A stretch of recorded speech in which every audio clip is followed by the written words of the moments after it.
Normalmente tenemos esta falsa sensación de omnisciencia cuando pensamos en cómo funciona el mundo moderno. Ujú, totalmente.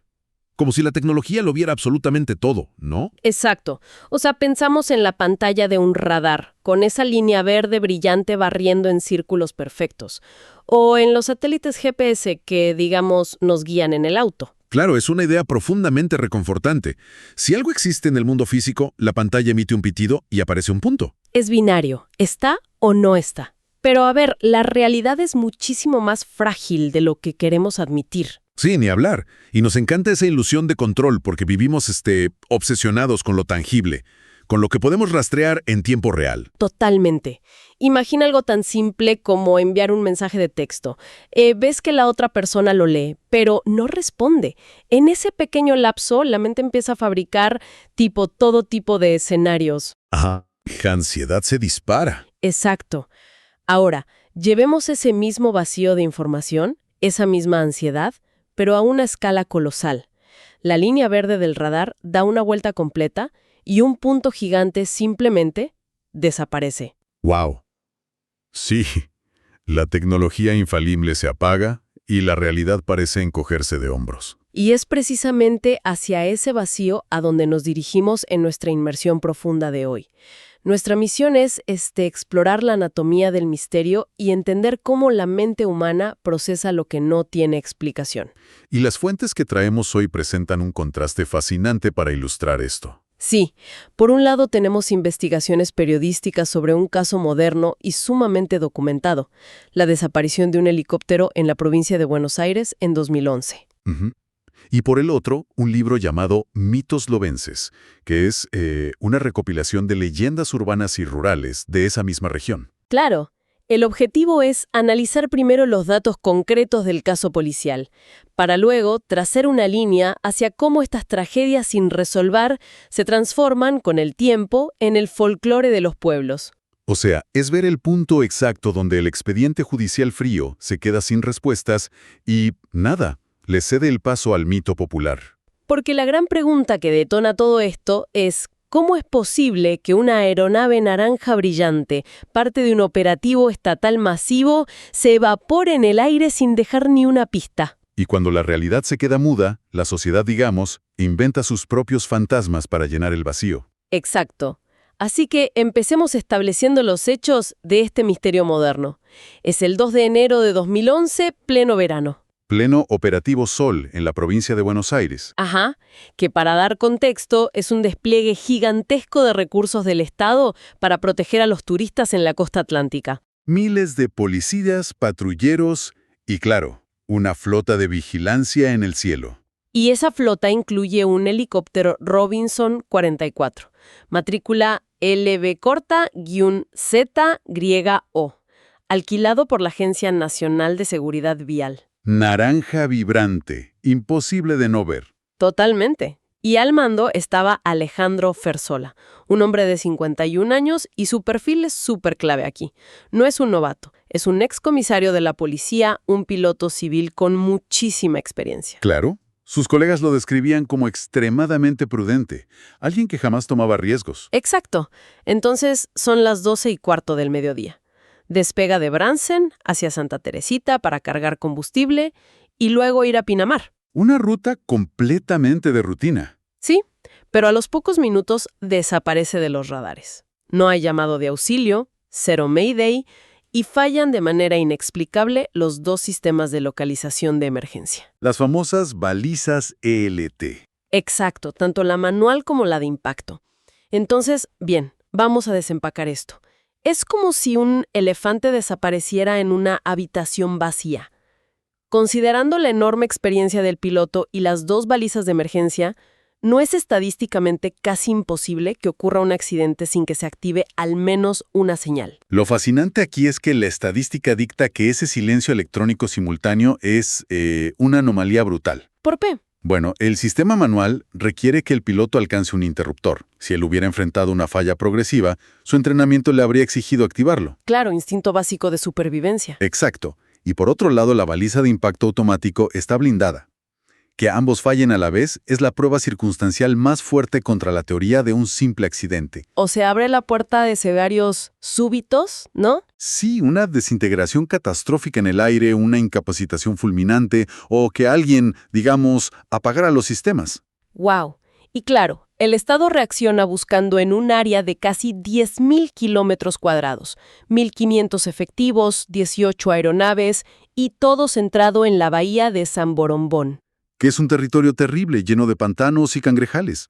Y además, en 1983 ya se había tragado un avión de la Armada sin dejar rastro. Sí, pero pasan los días y no encuentran nada, ni un pedazo de plástico naranja. Y sin pruebas, la investigación se fractura en 3 hipótesis principales. La primera fue la oficial, ¿verdad? Ajá. Sostenida por el gobernador Scholli y otros ministros. Decían que una ráfaga de viento súbita lo empujó al agua. Pero a ver, desde lo técnico, eso no tiene sentido. Un Robinson 44 tiene componentes que flotan. Es casi imposible que se hunda entero sin dejar manchas de aceite o restos, menos con un piloto tan experto. Exacto. Luego está la segunda hipótesis, que va por el crimen organizado. El helicóptero era de Néstor Martín, un ex jefe policial investigado por enriquecimiento ilícito. Ujú. Y aquí hubo rumores de lavado de dinero o nexos con el robo al Banco Provincia. Pero queremos ser muy explícitos con nuestra regla de imparcialidad aquí. Al mencionar estas teorías de corrupción, nos limitamos estrictamente a reportar los datos de los textos provistos. No estamos tomando partido ni validando acusaciones contra nadie. Claro, es fundamental aclarar eso. Solo observamos cómo la falta de información dispara la especulación pública. Totalmente. Y la tercera hipótesis es la de la familia de Fersola. Su madre y su esposa aseguraban que se lo llevaron, que aterrizó clandestinamente y lo desmantelaron. Una teoría durísima. Pero a ver, aquí es donde se pone realmente interesante. Pero hay que ser críticos. Desarmar un helicóptero entero y hacerlo desaparecer requiere una logística militar, un galpón gigante. Si fue un secuestro tan sofisticado, ¿dónde está el pedido de rescate? Exacto. Nadie roba una aeronave y secuestra a un piloto para no pedir nada a cambio. Entonces, ¿por qué fracasó tanto la búsqueda? Bueno, hay un concepto que explica esto sin conspiraciones. El sesgo de confirmación geográfico. Ah, claro, la obsesión con la bahía de San Borombón. Sí, las autoridades miraban el mapa y veían este agujero negro histórico y concentraron todo ahí. Ese sesgo pudo haber desviado la atención de un aterrizaje forzoso a cientos de kilómetros de distancia. Estaban mirando al lugar equivocado, seducidos por la propia fama del lugar. Tal cual. Y esa suma de sesgos y falta de restos llevó a que, en 2012, el fiscal Condomí Alcorta archivara la causa. Y la familia y la sociedad se quedaron sin respuestas. Y aquí es donde la historia hace una transición brutal. Porque cuando la justicia archiva un caso y la lógica falla, la psique humana no se apaga. Toma el control. El vacío no puede quedar vacío. Exacto. Y para ver esto no hay que ir lejos. En la misma zona, en pueblos como Lobos, Sapiola o Las Chacras, muy cerca de la ruta del helicóptero, vemos historias similares en el libro Mitos Lobenses. Ujú. Relatos de apariciones y hechos inexplicables. Entonces, ¿qué significa todo esto? Podríamos decir que los fantasmas de estos pueblos son en realidad el intento de la comunidad por procesar crímenes o tragedias que nunca tuvieron justicia. Si conectamos esto con el panorama general, absolutamente. El folclore es un mecanismo de supervivencia. Los mitos no nacen de la nada. Son cicatrices históricas que mutan para darle un cierre psicológico a algo traumático. Es como si la Tierra misma tuviera memoria RAM. Se niega a borrar los archivos corruptos, no. Esa analogía es perfecta. Y hay casos documentados fascinantes. Por ejemplo, la figura de Juan Moreira en 1874. El famoso gaucho. Sí, un gaucho real, asesinado por la policía en Lobos por el sargento Chirino.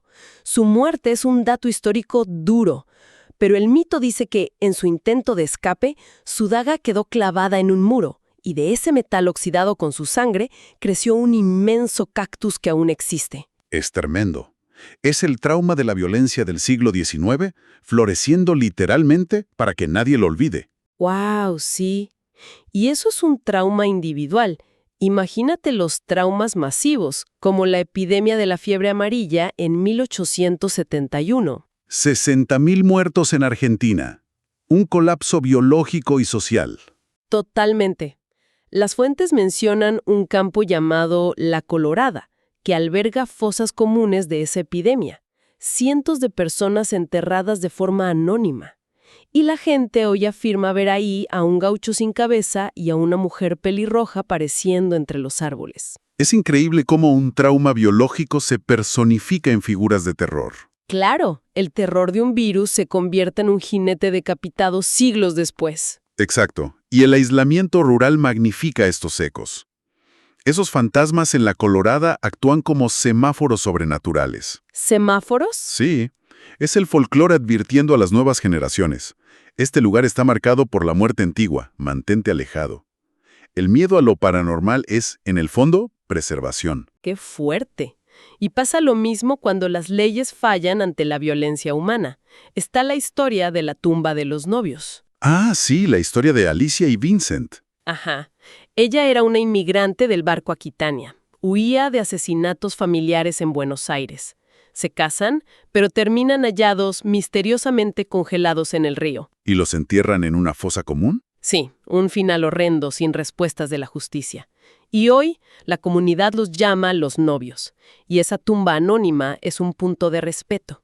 El mito les regala el romance que la brutalidad les robó. Es un intento hermoso de compensar el desamparo judicial. Pero a ver, todo esto se vuelve mucho más escalofriante cuando el misterio abandona el campo abierto y entra a la rutina diaria, al horario de oficina. Los espacios civiles, sí. En la municipalidad de Lobos, los empleados reportan escuchar máquinas de escribir que no existen, portazos y cadenas. Todo porque descubrieron que el edificio se construyó sobre un antiguo cementerio. Y no es solo ahí. Pasa en la escuela número 1, Pilar Beltrán. Sí, un lugar de educación. Y los maestros escuchan pupitres moviéndose solos, inodoros que tiran la cadena, y encontraron un túnel oscuro bajo el patio. Un túnel bajo donde juegan los niños, nada menos. Y sabes, lo escalofriante de la municipalidad o la escuela no es el fantasma en sí, es que la gente simplemente aprende a convivir con ellos. O sea, firman papeles o dan clases mientras escuchan cadenas al lado. ¿Por qué normalizamos lo paranormal cuando invade nuestra rutina? Esto plantea una pregunta fundamental sobre la resiliencia humana. Cuando lo irracional irrumpe en un lugar seguro como una escuela, no puedes salir corriendo todos los días. Tienes que trabajar, tienes que vivir. Exacto. La única forma de seguir adelante es aceptar lo irracional como parte del mobiliario. Se le quita el terror y se lo integra a la normalidad. Pero a veces el espacio es simplemente indomable y el terror no se puede integrar. Y eso nos lleva al relato más perturbador de las fuentes, el puente Arévalo. ¡Wow! Sí, esa historia es pesadísima. Un lugar de campamento donde fuerzas invisibles atacan a los pescadores. Pero la historia central es la de unos hombres que fueron a acampar y en la oscuridad carnearon lo que creían que era un cerdo silvestre. Lo guardaron en su conservadora. Y al volver, en un control policial de rutina, abren la conservadora y no había un animal. Eran, inexplicablemente, los restos de un bebé. Es un quiebre absoluto de la realidad. Y ellos juraban que habían cazado un animal de 4 patas. El pueblo habla de víctimas de epidemias pasadas o mujeres asesinadas en el puente, cobrando una especie de peaje a quienes acampan ahí. Es que este relato demuestra cómo un entorno geográfico queda maldecido en el inconsciente colectivo. Frente a un horror que supera la lógica, el puente deja de ser hormigón y se vuelve una entidad que castiga. Sí. Es la cristalización del miedo humano a los espacios incontrolables. Y esto nos permite cerrar el círculo de nuestro análisis profundo, uniendo ambos extremos. Empezamos con el misterio moderno, ¿no? Ajá. Empezamos con Alejandro Ferzola, un piloto experto, y un helicóptero naranja de seguridad estatal que el cielo se tragó en 2011. Un caso de investigaciones masivas fallidas donde la tecnología guardó silencio absoluto. Y terminamos viendo cómo en esa mismísima provincia las tragedias antiguas mutaron en gauchos sin cabeza, ruidos fantasmales en escuelas y puentes malditos. Claro, las historias demuestran que, ante la falta total de certezas, la ficción y el mito son los únicos refugios que nos quedan. Porque el mito ofrece un orden. Es preferible inventar un fantasma con reglas claras antes que aceptar un universo donde el caos puede borrarte sin dejar rastro. Absolutamente. Y eso deja una idea resonando en el aire. Si un hecho histórico como la muerte de Juan Moreira mutó en el hermoso mito de un cactus nacido de una daga, es válido preguntarse qué pasará con nuestros propios vacíos. Ujú. Dentro de 100 años, ¿cómo se contará la historia de Alejandro Fersola? Quizás en el futuro los habitantes de la costa bonaerense ya no hablen de un expediente judicial archivado y olvidado. Quizás en las noches de tormenta sobre la bahía de San Borombón nazca la leyenda de un helicóptero naranja fantasma que se aparece en silencio entre las nubes, buscando eternamente un destino al que la realidad nunca le permitió llegar.